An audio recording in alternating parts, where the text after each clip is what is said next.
শুরুতেই থাকছে সংবাদ শিরোনাম। আদমদীঘিতে বসুন্ধরা শুভ সংঘের সেলাই মেশিন বিতরণ। রঞ্জন কুমার, বগুড়া প্রতিনিধির পাঠানো তথ্যচিত্রে থাকছে বিস্তারিত। সঠিক সংবাদ, সচ্ছল বার্তা। www.dailyদেশবার্তানিউজ.com। বগুড়ার আদমদীঘি উপজেলায় অসচ্ছল নারীদের জীবনে সচ্ছলতা ফেরাতে বসুন্ধরা শুভ সংঘের উদ্যোগে নারীদের মাঝে সেলাই মেশিন বিতরণ করা হয়েছে।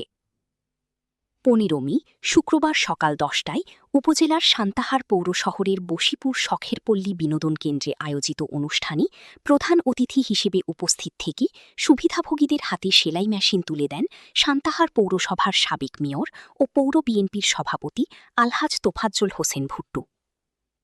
অনুষ্ঠানে বসুন্ধরা শুভ সংঘের উপজেলা শাখার সভাপতি আমিনুল ইসলাম সুমনের সভাপতিত্বে ও সহসভাপতি আহসান হাবিব তুহিনের সঞ্চালনায় বিশেষ অতিথির বক্তব্য রাখেন জেলা বিএনপির সমাজকল্যাণ বিষয়ক সম্পাদক মাহফুজুল হক টিকন, বসুন্ধরা শুভ সংঘের পরিচালক জাকারিয়া জামান, উপদেষ্টা বীর মুক্তিযোদ্ধা engineer Nazrul Islam, UP chairman ভারপ্রাপ্ত নাজিম উদ্দিন ও সান্তাহার শহর প্রেসক্লাবের সভাপতি জিল্লুর রহমান প্রমুখ।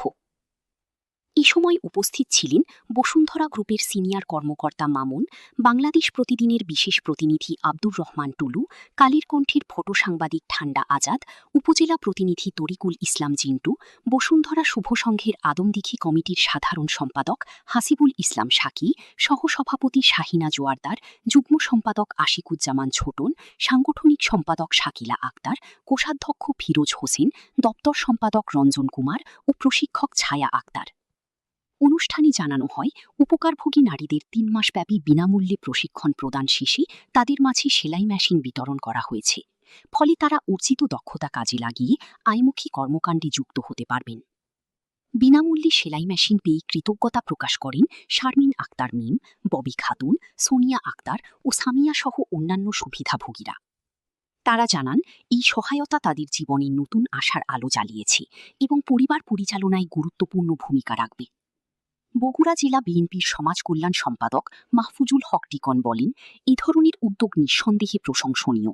বসুন্ধরা শুভ সংঘের সহযোগিতায় 20টি পরিবার আজ প্রশিক্ষণ ও সেলাই মেশিন পেয়েছে, যা তাদের আত্মনির্ভরশীল হতে সহায়তা করবে। নারীরা ঘরে বসেই আয় করতে পারলে সন্তানদের শিক্ষা ও পারিবারিক ব্যয় নির্বাহ সহজ হবে বলেও তিনি উল্লেখ করেন। সান্তাহার পৌরসভার সাবেক মেয়র তোফাজ্জল হোসেন ভুট্টু জানান, এই ধরনের সামাজিক উদ্যোগ নারীদের ক্ষমতায়ন ও সমাজের সার্বিক উন্নয়নে গুরুত্বপূর্ণ ভূমিকা রাখবে।